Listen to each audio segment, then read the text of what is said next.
G'day guys, welcome to the fourth tutorial. My name's Shane. In this tutorial I'm going to be explaining selection statements in PHP, some of the more common ones. So that's going to include the if statement, else, and else if. Additionally, we're going to look at switches and also shorthand if statements, something that has really saved me a lot of time, and I'd love to teach you guys shorthand if statements. So let's get to it. Now, one of your fundamental tools in PHP, your bread and butter, is going to be the if, and else statements. So what I'm going to do is I'll just to give you an example of what we're working with here, I'm going to create a variable. So I'm going to call this $condition equals true. Okay, so now if I create an if statement, now what an if statement does is, and we're going to open brackets here, if anything we put inside these brackets equates to true, then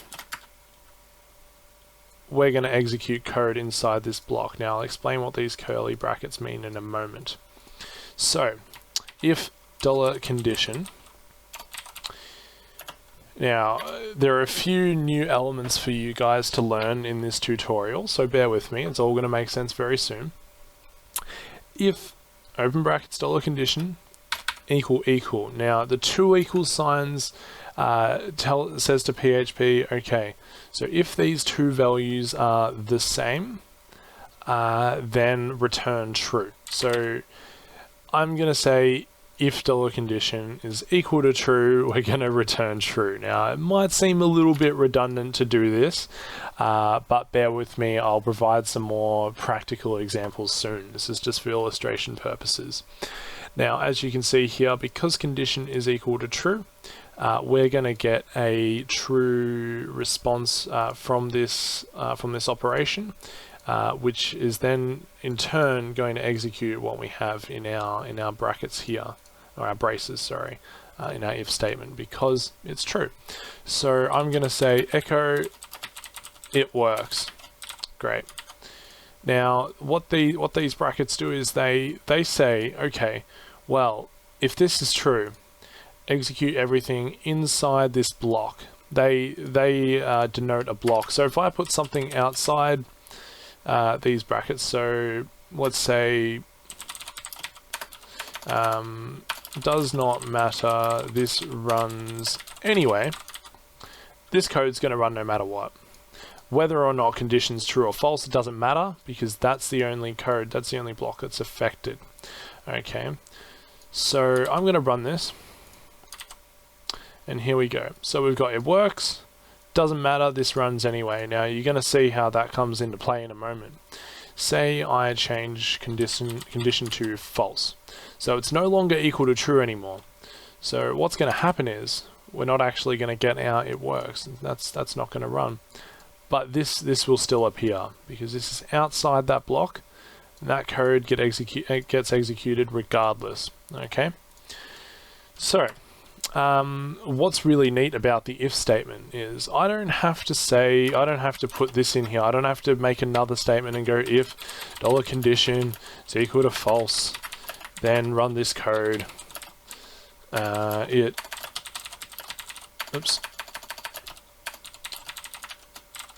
I don't have to do that. Okay, now whilst that's going to achieve the same thing as what I'm about to do, it's extra work for PHP. And if you're writing your code like this all throughout, maybe like a 10,000 or 20,000 line application, that's just unnecessary work for PHP. Okay, completely redundant. Instead, what we can actually do is we can say, all right, if condition's equal to true, echo it works, or else. Now we put this outside this block here, make sure it's not inside the block, else open up a new block, echo it does not work. That works the same way because condition can only be true or false, okay, because it's a boolean. So we know if it's not true, it's got to be false. So here it does not work. Works exactly the same functionally, but it's a little bit less work on the PHP parser or processor. So that's just better practice to do it that way. Now let's use a slightly more useful example. Let's say dollar condition equals let's make it a number, make it 10. Okay, so if dollar condition is less than 10, we will say value is less than 10. If we say, now, this is going to be new, so I'm going to say else if. So we can actually add an extra condition on, okay? So as opposed to just defaulting to the else, so if that doesn't return true, in this case it's actually not less than 10 because it's the same. So maybe that's a little bit tricky. I might reduce that. And what we can do is we can add an extra condition. So we can say else if dollar condition, right, is greater than 5. Okay, just like that. I'm going to open our braces and close them there again. So make sure you, for every curly bracket you open or brace, you close it. Okay, you always have to have a closing one. Then we will output echo value is greater than 5. Okay, and lastly we're going to say value is 5, and that'll make sense in a moment. I'll get rid of that last statement. So if I refresh this, it's going to tell us the value is greater than 5. Okay, because yeah, it is. The value is 10. Say we were to change that and we make the value 1 instead. We refresh that, it's going to say value is less than 5, and that's because here it meets this condition, the value is less than 5, whereas beforehand, because it wasn't 5 or greater, sorry, because it was 5 or greater, this was returning false.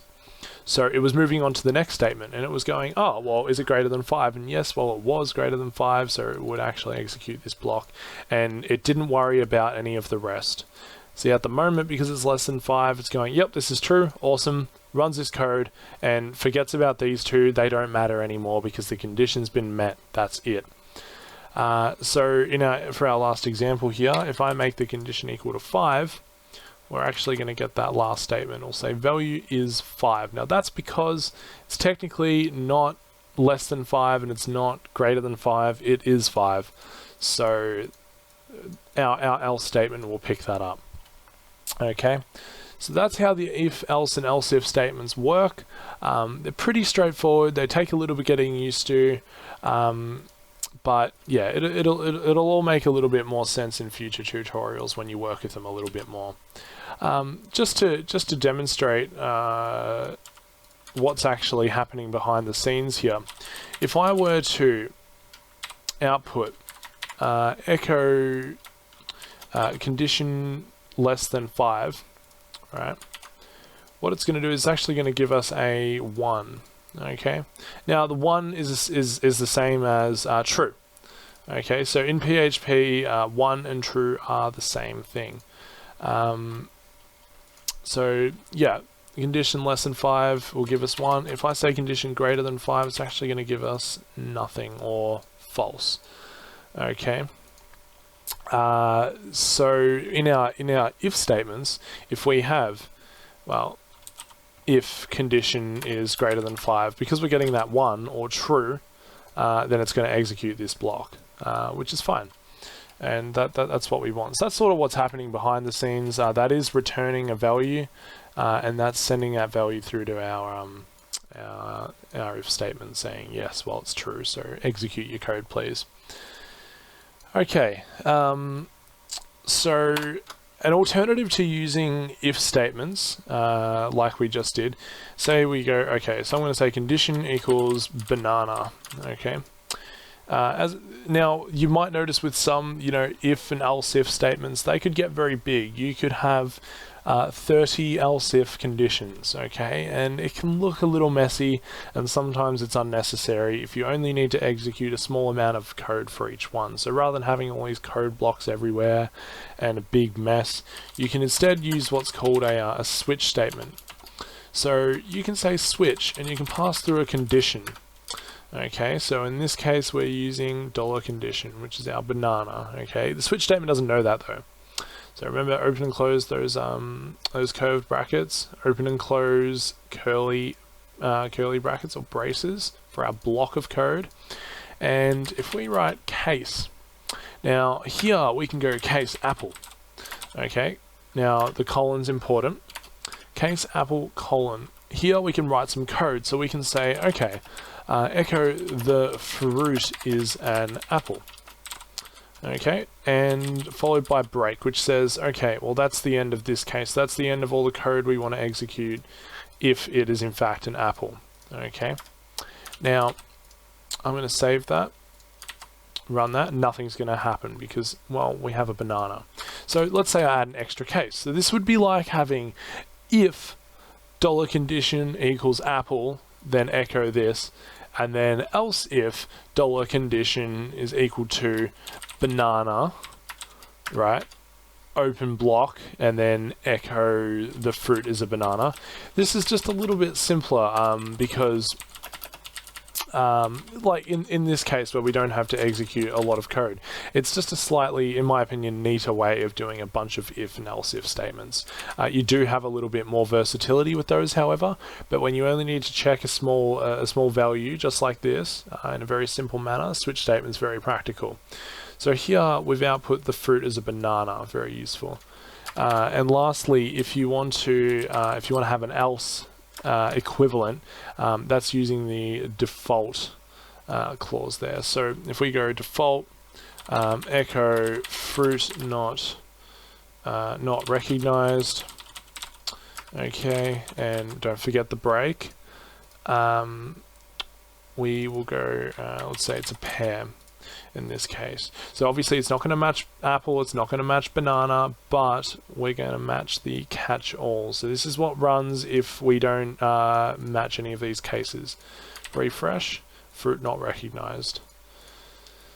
Pretty straightforward. Again, takes a little bit of getting used to. And we're, again, with these fundamental PHP artifacts, we're going to be going over and over them in the upcoming tutorials, particularly where I go into depth on in depth on how to write specific functions for websites. You're going to see these pop up all over the place. So make sure you practice, just muck around with different variables and data types, and you'll know them like the back of your hand. They'll become second nature within no time. Thanks for your time, and I will see you in the next tutorial where I go over loops. That'll be a little bit of fun, and we're also going to look at arrays in a bit more depth in that tutorial as well, so stay tuned. Thanks very much.